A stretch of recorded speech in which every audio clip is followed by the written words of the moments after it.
market is advertisers, that is other businesses. What keeps the media functioning is not the audience. They make money from their advertisers. And remember, we're talking about the elite media, so they're trying to sell a good product, a product which raises advertising rates. And ask your friends in the advertising industry, that means that they want to adjust their audience to the more elite and affluent audience. That raises advertising rates.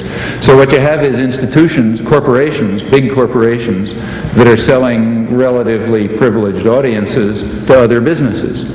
Well, what point of view would you expect to come out of this? I mean, without any further assumptions, what you'd predict is that what comes out is a picture of the world, a perception of the world that satisfies the needs and the interests and the perceptions of the sellers, the buyers, and the product. Now, there are many other factors that press in the same direction. If people try to enter the system who don't have that point of view, they're likely to be excluded somewhere along the way. After all, no institution is going to happily design a mechanism to self-destruct. It's not the way institutions function.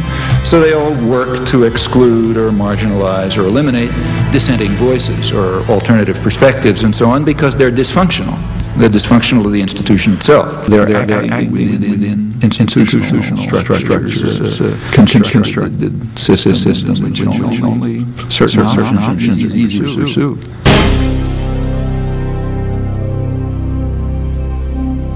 And in fact, these options may magnify, in an institutional form, the worst tendencies of human nature.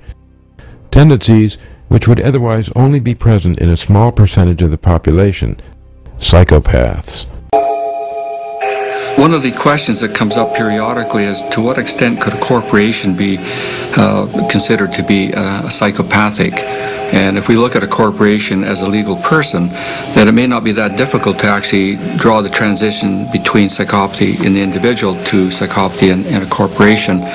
We can go through the characteristics that define this particular disorder one by one and see how they might apply to corporations. The psychopath's relations with others are superficial, surface, very, very little depth, mostly style over substance.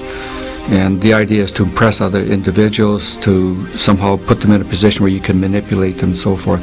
And a corporation, I imagine, would be not unlike that in many respects. They would have public relations firms. They would be spending half their time and a lot of their budget on trying to present a particular image to other people. And this image is a very superficial, and you never really get to know the real corporation. You're going to see what they want you to see. A psychopath is also a grandiose individual, has a very powerful sense of self, believes that he or she is the center of the universe, better, smarter than everybody else. Corporations, I suppose, almost by their very nature, would have to adopt this particular attitude. If they took the stance that they were in fact inferior to every other company, they're probably not going to get very far. So I imagine that they would spend an awful lot of time explaining to others and to themselves that we're number one, we're the best. The psychopath is also very manipulative, tends to manipulate, con, and deceive other people to try and mold them into something that they can use. Remember, the psychopath is really a predator, and as a predator you're trying to groom and put your prey in the right position for it, where you can make some use of this particular object, is the way they would see them. Would a corporation be the same? To a very large extent, I would imagine so, because what you're trying to do is manipulate everything, including public opinion, for one thing. And imagine in a sales meeting where you're trying to get everybody pumped up, you've got to have to, raw, you got to manipulate them, get them into a position where they actually believe in something that they may not have believed in before. Psychopath lacks empathy. And this simply means that it's very difficult or impossible for a psychopath to put himself inside the emotional skin of somebody else. They may understand at some sort of superficial level that this person is going through what could be construed as an emotion by other people, but I don't understand what it is. This is a psychopath's position. Would a company or a corporation actually lack empathy? Well, maybe by definition they would have to. If you're concerned about the fate of your competitors and also the general public, you may not have profits that are so respectable. Lacks remorse is another characteristic that defines psychopathy. That is, having done something, you don't feel badly about it. Corporation, I imagine, would be much the same. unless one is caught. Now, a psychopath who's caught for committing a crime, the first thing he'll say is, yeah, I'm really sorry I did it, I feel remorse, but only when caught. And I imagine that most corporations will be much the same. If some sort of regulatory body finds out what you're doing, and if it's considered to be illegal, I would imagine that they would say, well, yes, we're really sorry, but otherwise they're not likely to do that. Psychopath doesn't accept responsibility for his or her own behavior. Usually diffusion of responsibility is the name of the game for the psychopath. Somebody else made me do it. It wasn't my fault, it was fate, and I'm not really responsible. Corporations would do this almost routinely, I would imagine. In fact, they would have public relations personnel whose only job is to make sure that this image is portrayed to the general public.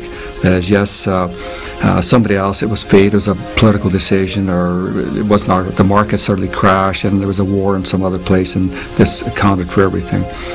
Psychopaths tend to be impulsive, but in a fairly controlled sense. That is, most psychopaths are not going to do things if there's an external control present. The psychopath standing on the street corner is not going to commit a crime with the policeman standing right next to him. On the other hand, if the policeman is not there, if the external control is not there, then it's possible that he or she will do whatever he feels like doing if he has a chance of getting away with it. Are corporations impulsive? It's difficult to actually evaluate this, but I would imagine so in some cases, particularly if the corporation is not well structured, if the rules of behavior and the hierarchical structure is not firmly in place, then it would be very possible for a corporation to act impulsively. Of course, if you do this, then you run the risk of actually, experiencing fairly serious losses. Psychopaths don't have long-term goals.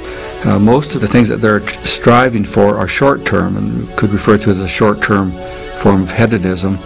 And corporations, I imagine, are much the same way. In fact, one could argue that sacrificing short-term profits for the long-term potential of making profits would not be in the company's best interest. So almost by their very nature, they would have to lack long-term goals. Now, some corporations, of course, would have a long-term strategy, but at the same time, they'd have these short-term goals that are firmly in place. They've got to go to the next stockholders meeting, for example, and show that there's a profit. Psychopaths tend to be irresponsible. And that means that their behavior doesn't take into account what's likely to happen to somebody else. Their own behavior puts other people at risk all the time. This could be in driving, it could be in personal relations, or anything they do in their general life. And corporations, I imagine, could be irresponsible in exactly the same way.